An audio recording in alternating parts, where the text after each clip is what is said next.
Hello and good morning to one and all present here. Dear students, today we are proceeding with our class 10 arithmetic progression chapter. So if we talk about the introduction of arithmetic progression, so it is a combination of numerals, or we can say the series or a sequence. It's a part of a series or a sequence in which the difference of the two consecutive terms will always be equal to each other. For example, if we are taking here 1, 2, 3, 4, 5, 6 and so on. So if we are talking about the differences of two consecutive terms, so we will get 1 here in all the places. So it will be a common difference. If the common difference between two consecutive terms are equal to each other, then we call it that type of sequence, we will call it a algebraic arithmetic progression arithmetic progression हम बोलते हैं. ठीक है, तो इसमें बहुत सारे examples होंगे. Now we will proceed with the question number 1 of NCERT book. So now if we talk about the exercise 5.1 first question, and we have to make the verbal problems converted into we have to convert these verbal problems into arithmetic progression if they can be converted, or we have to explain that why we call it a arithmetic progression. ठीक है, so we have a question on the screen, you can see easily. So we have a taxi fare, they are talking about the taxi fare, जो हमारा taxi का charge होता है, जो हम किराया मतलब हम टैक्सी लेते हैं तो हम किराया पे करते हैं ना उसको, उस किराए की बात कर रहे हैं. ये फेयर उसके लिए बोला गया है. तो taxi fare for each kilometre, for first kilometre they are charging ₹15 and then subsequent kilometres they are charging ₹8. वो कहते हैं कि पहले किलोमीटर में तो हम आपसे ₹15 लेंगे और उसके बाद आप कितने भी किलोमीटर हमें रन कराइए, we will charge you for ₹8 for a particular kilometre. So it means if we have a starting point here, अगर हमारा स्टार्टिंग पॉइंट यहाँ पर है और हम यहाँ से स्टार्ट करके 1 kilometre 2 kilometre 3 kilometre and so on ऐसे मूव करते हैं, तो ये जो फर्स्ट किलोमीटर हमारे पास था, ये 1 किलोमीटर का डिस्टेंस मैंने चेक किया. मैं आपको सिर्फ ये पॉइंट एक्सप्लेन कर रहा हूँ कि किस तरीके से वर्बल प्रॉब्लम्स को कन्वर्ट करते हैं. So we have a 1 kilometre and we have to pay ₹15 for the first, then we have to pay ₹8, then we have to pay ₹8. Are you getting? तो हम हर बार क्या करेंगे, ₹8 पे करेंगे. तो it means if we have covered 1 kilometer only, so we have to pay ₹15 here. If we have covered 2 kilometers, so we have to pay 15 plus 8, ₹23. If we will move for 3 kilometers, so we have to pay 15 plus 8 plus 8. Are you getting? In this way 31. ठीक है, तो हम क्या करते जा रहे हैं, बार बार क्या करते जा रहे हैं, ₹8 अब ऐड करते चले जाएंगे. We always add 8 in all subsequent kilometers. So let's check. We have A equals to means first term of the AP. इसको हम क्या बोलते हैं, first term, and the first term is 15. D as I have introduced you before. So D means क्या होता है, common difference. Common difference. So we have a 23 minus 15 करिए, या और कर देता हूं मैं यहाँ पे 31 minus 23 करिए, या इसके बाद आप और भी कोई टर्म फाइंड कर लेते हैं ना, तो उस टर्म्स में से भी आप इससे प्रीसीडिंग टर्म को सब्ट्रैक्ट करेंगे, then you will get the same result 8. आप हर बार क्या पाएंगे, सेम रिजल्ट मिलेगा आपको 8. ठीक है, सो we can say, so if we have a common difference, equal common difference in all the steps, so we can say yes it is an AP. और reason क्या होगा, सिर्फ कॉमन डिफरेंस. क्लियर हुआ आपको, ये हमारी एपी की term होती है. अब सेकंड क्वेश्चन तरफ देख लेते हैं जल्दी से. Now let's see the remaining parts of the question number 1 of exercise 5.1. So we have a second part here and it says that amount of air present in a cylinder when a vacuum pump remove 1/4 of the air remaining in the cylinder at a time. तो question आप screen पे बहुत बेहतर से read कर लीजिए पहले, उसके बाद उसको थोड़ा थोड़ा उसको बार बार रीड करेंगे तो आपको उसके पार्ट समझ में आएंगे, then you will combine it totally. तो हमारे पास क्या है, वो कहते हैं कि अमाउंट ऑफ एयर प्रेजेंट, वो उसका ईपी बनवाना चाहते हैं, वो उन टर्म्स को लेना चाहते हैं जितनी एयर उसमें बचेगी. और हर बार वैक्यूम पंप को रिमूव करने के बाद उसमें 1/4 एयर बचती है। For example if we have taken, हमने एक लेट कर लिया कि उसमें 400 यूनिट्स तक उसमें एयर थी पहले। जब उसका 1/4 उसमें रिमूव कर दिया जाएगा, बचेगा हर बार में, तो दूसरी बार में कितना बचेगा उसमें 1/4 100 बचेगा, क्योंकि आप जानते हैं 1/4 ऑफ 400 इज 100। ठीक है, अगली बार फिर उसका जब हम वैक्यूम पंप हटाएंगे फिर 1/4 बचेगा तो 25 हो जाएगी। तो आप यहाँ पे डिफरेंस कैलकुलेट कर सकते हैं ओरली। ठीक है, so they are not forming an AP because they have a very much और less common difference between the terms. तो कम ज्यादा डिफरेंस होने की वजह से इसको एपी नहीं कहा जाएगा। ठीक है, थर्ड पार्ट की तरफ देख लेते हैं। बहुत बेसिक सी चीजें हैं, इसलिए मैं आपको सिर्फ ओरली बता रहा हूँ, उन्होंने सिर्फ रीजन पूछा है। अगर आप बना सकते एपी बना सकते हैं तो एपी बनाइए, और क्यों नीचे आगे लिखा हुआ है ना वाई, तो उसका रीजन बता देना कि डिफरेंस सेम होगा तो हम उसे एपी बोलेंगे, अदरवाइज नहीं बोलेंगे। थर्ड पॉइंट को उसमें बोलता है cost of digging a well every metres of digging when it cost ₹150 for the first metre and rises by 50 for each subsequent kilometers it subsequent meters it means उन्होंने वही question जो first part में दिया हुआ था कि first part में जब डिगिंग करेंगे, जब हम फर्स्ट मीटर को डिगिंग करा रहे होंगे 1 मीटर को, तो हम उसे 150 रुपीज पे करेंगे। ठीक है, इतना अमाउंट हम उसे पे कर देंगे जो भी हमारा लेबर होगी उसको। उसके बाद अगर हम आगे डिगिंग कराते हैं तो हम उसको ज्यादा कराते हैं कम कराते हैं, जितना भी हम 1 मीटर अगर हम बढ़ते चले जाएंगे तो हमारा चार्ज जो होगा वो हर बार 50 रुपीज बढ़ेगा।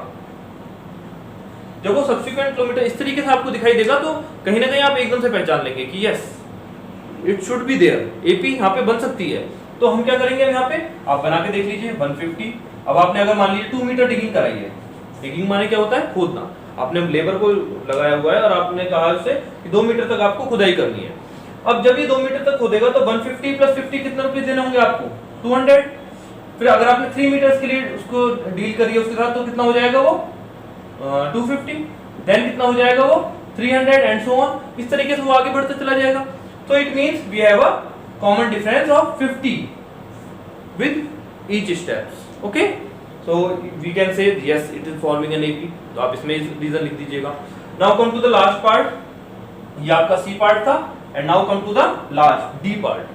डी पार्ट आपसे क्या कहता है, फिर क्वेश्चन को एक बार रीड करेंगे आप। ठीक है, क्वेश्चन आपसे कहता है the amount of money in the account every year when 10,000 is deposited at compound interest. एक बात ध्यान रखिएगा, कंपाउंड इंटरेस्ट आपने 8th क्लास में बड़ा अच्छा टॉपिक पढ़ा था। कंपाउंड इंटरेस्ट मींस जब कभी भी आपने कोई भी अमाउंट डिपॉजिट किया, but after an year, after a particular interval of time, वो 6 मंथ हो सकते हैं, 3 मंथ हो सकते हैं, 4 मंथ हो सकते हैं और 1 ईयर भी हो सकता है, उसके बाद वो प्रिंसिपल ही चेंज हो जाता है। ठीक है, और जो भी प्रिंसिपल आपका बनेगा, मीन जो भी इंटरेस्ट आपका कैलकुलेट होगा वो प्रिंसिपल में ऐड हो जाता है एंड देन नया प्रिंसिपल बन जाता है। फिर उस नए प्रिंसिपल के साथ ऊपर दोबारा से इंटरेस्ट लगता है। इट मींस जब प्रिंसिपल ही हमारा डिफरेंट होता चला जा रहा है तो इंटरेस्ट तो डिफरेंट आएगा ही आएगा। ठीक है ना, चाहे हम परसेंटेज चेंज करें या ना करें, क्योंकि आपने 1000 पे सेम परसेंटेज लगाई हुई है, फिर 2000 पे सेम परसेंटेज लगाएंगे तो अमाउंट तो चेंज होना ही होना है। तो इसी तरह से कंपाउंड इंटरेस्ट कहीं भी अगर आपको दिखाई दे तो आप ये बिल्कुल क्लियर कर लीजिए that they are not forming an AP. Compound interest कभी एपी नहीं बना सकता है। आप रिटन में इसको कर सकते हैं, अदरवाइज आप डायरेक्टली भी अगर इसको लिख सकते हैं तो लिख दीजिएगा yes if in place of compound interest we have a simple interest. अगर हमारे पास सिंपल इंटरेस्ट होता तो वहां पे क्या होता है, सेम प्रिंसिपल रहता है, सेम आप 5 इयर्स के लिए बात करें, 7 इयर्स की बात करें, 10 इयर्स की बात करें, उसमें क्या होगा, उसका जो इंटरेस्ट है वो सेम रहता है, हर ईयर वो इंटरेस्ट देना पे करना होता है। ठीक है ना, तो ये होता है आपका सिंपल इंटरेस्ट। तो इसे सिंपल इंटरेस्ट में हमेशा एपी बनेगी और कंपाउंड इंटरेस्ट में कभी भी एपी नहीं बनेगी। क्लियर, तो ये 2 पॉइंट्स आप ध्यान रखेंगे। Now proceed for the question number 2। अब क्वेश्चन नंबर 2 की तरफ आए। नाउ क्वेश्चन नंबर 2 की बात करने से पहले कुछ पॉइंट्स और मैं आपको एक्सप्लेन कर देता हूं that A1, A2, A3, A4 and so on, these all are the terms of the ये एपी की टर्म्स होंगी, जैसे first term, second term, third term and fourth term. First term को हमने क्या बोला था, ए बोला था। सेकंड टर्म जैसे ही हम पहुंचे थे तो हमने ए के साथ डी को ऐड कर दिया था, डी को ऐड कर दिया था। ठीक है ना, फर्स्ट क्वेश्चन का फर्स्ट पार्ट आप चेक करेंगे, आपने हर बार 8 को ऐड किया। फिर हम जब आगे चले तो हमने ए के साथ 2d को ऐड कर लिया। 2d का मींस 2 बार 8 ऐड किया था ना, उस पार्ट को देखते रहेंगे या मैच करते रहिएगा, आपको याद भी हो जाएगा। जब 4 टर्म पे चले थे हम तो a के साथ हमने 3d को ऐड कर दिया था। तो इस कॉन्सेप्ट को आप ऐसे याद रखिए, या आप ये कह सकते हैं एक इसमें होती है nth टर्म, क्या होती है आगे जाके जैसे 4 5 6 7 100 1000 टर्म, उसके बाद कहीं एक पोजीशन आती है, हमें नहीं पता कहां पर है, लेकिन हम कहते हैं nth टर्म, क्या बोलते हैं उसको, an, क्या बोलते हैं, an, that is called nth term. nth term means a n and we will write a plus n minus 1 into d. इसलिए इसका फॉर्मूला क्या बनता है, a n equals to a plus n minus 1 into d. बहुत important formula है and only one formula is there in the whole exercise. अगर हम AP की टर्म्स की बात करेंगे तो हमें सिर्फ एक ही फॉर्मूला मिलेगा। नेक्स्ट सेकंड थर्ड एक्सरसाइज की तरफ जाएंगे तो सिर्फ एक फॉर्मूला और आपके सामने आएगा। ये 2 ही फॉर्मूले ऐसे होंगे जिनके ऊपर पूरा चैप्टर बेस्ड है, ठीक है। तो कुछ बहुत ज्यादा हार्ड नहीं है, ऐसे याद रख सकते हैं। यहाँ पे A2 था ना, तो 2 के साथ 1D आया, यहाँ 3 था तो 2D आ गया, 4 था तो 3D आ गया, मतलब एक कम होगा क्योंकि यहाँ पे क्या लिखा हुआ है n-1। जो भी n आप यहाँ चूज करेंगे we have to select here n-1। It means अगर मैं A15 की बात करूं तो A plus 14D, एक कम हो जाएगा। A29 की बात करूं तो A plus 28D। आप समझ पा रहे होंगे बेहतर। तो बस यहाँ फॉर्मूला भी याद हो गया। कोई सी भी टर्म आप निकालेंगे, 98 टर्म निकालनी है आपको तो A plus 97D, ऐसे करके आप याद रख लीजिएगा। तो ये हमारे पास क्या हो जाती है, किसी भी टर्म की पोजीशन, ठीक है, on the basis of A and D, ये आप ध्यान रखिएगा। वैसे हम AP की टर्म्स को A1 A2 A3 A4 ही बोलेंगे, और जब फॉर्मूले की बात आएगी तो हम इस फॉर्मूले को ऐसे डायरेक्टली अप्लाई कर सकते हैं या n-1 करके अप्लाई कर देते हैं, ठीक है ना। अब हम आ जाते हैं क्वेश्चन नंबर 2 पर, जो मैं आपको बताना चाह रहा था। क्वेश्चन नंबर 2 में क्या कहता है, क्वेश्चन नंबर 2 का मैं सेकंड पार्ट चूज कर लेता हूं। इसमें आपको दिया हुआ है a equals to -2 and d equals to 0, and they are saying write the first 4 terms of the AP. First 4 terms means A1 A2 A3 and A4. A1 कितना है, ये तो A ही होता है सिर्फ अकेला, इट मींस -2। ये क्या होता है, A plus D, it means -2 plus 0 -2। A3 कितना होता है, A plus 2D, अभी बताया ना मैंने, यहाँ पे 3 था तो एक कम हो जाएगा, तो ये कितना हो जाएगा, -2 plus 0, फिर ये -2 आ जाएगा। Then again we have A plus 3D, लेकिन D हर बार 0 है ना, तो इसकी वजह से कोई फर्क नहीं पड़ रहा था, फिर ये दोबारा -2 आ जाएगा। So we have -2 -2 -2 -2। क्या ये AP है, क्या ये AP है, -2 -2। हम AP कैसे देखते हैं, कॉमन डिफरेंस है। इन दोनों के बीच का डिफरेंस कितना है, इन दोनों के बीच का डिफरेंस कितना है, 0। इन दोनों के बीच का डिफरेंस कितना है, 0। यस, ये AP है, ठीक है ना, ये एक AP है। बस ये मत सोचिए कि सेम टर्म्स आ रही, कोई बात नहीं, सेम टर्म्स आती है। हमने कॉमन डिफरेंस देखा, yes it is an AP, ठीक है ना। तो we have the 4 terms are -2 -2 -2 and -2। ये मैंने एक्सप्रेशन की फॉर्मेट में लिखा है, आप ऐसे ही बना लीजिएगा। अगर फर्स्ट क्वेश्चन कर रहे हैं तो आपको ज्यादा इजी लगेगा, और अगर आपको ऐसा लगता है कि ये ज्यादा लेंथी हो गया तो नेक्स्ट पार्ट जो अभी हम कराने वाले हैं उसको मैं डायरेक्टली करा देता हूँ। क्लियर, दोनों ही मेथड में आपके साथ सामने लेके चलूंगा। बताइए कौन सा पार्ट करा देते हैं एक बार, ठीक है, 4th पार्ट ले लेते हैं, ठीक है ना। इसके अलावा किसी भी पार्ट में कोई भी प्रॉब्लम अगर आपको आती है तो आप प्लीज मुझे कमेंट कर दीजिएगा, पर्टिकुलर पार्ट को मेंशन कर दीजिएगा, मैं आपको रिप्लाई कर दूंगा उस पर्टिकुलर पार्ट के लिए, ठीक है ना। So be in touch with me, okay. So we have, अगर मैं यहां से इन टर्म्स को ऐसे रेज करना चाहूं, यस, कॉलम बना हुआ है, कोई प्रॉब्लम नहीं है, ये कॉलम हमें हेल्प करेगा। We have a equals to -1 and d equals to 1/2। सिर्फ क्या करना है हमें, यहाँ पे वैल्यूज पुट कर देंगे, यहाँ पे सिर्फ a और d की जगह पे वैल्यूज पुट कर दीजिए, and we will get the 4 terms, -1 plus 1/2 -1 plus 2 into 1/2 -1 plus 3 into 1/2।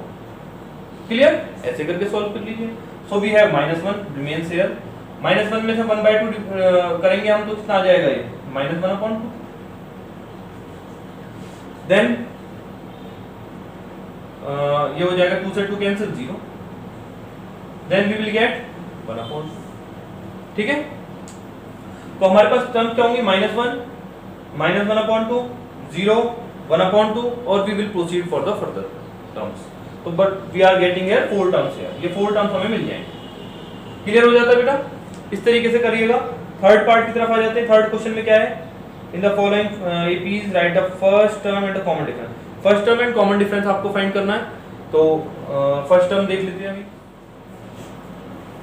Now come to the third part. Third question, second part and fourth part I have choose here. मैंने ये दोनों part choose किए हैं। इसमें हमें first term and common difference find करना है।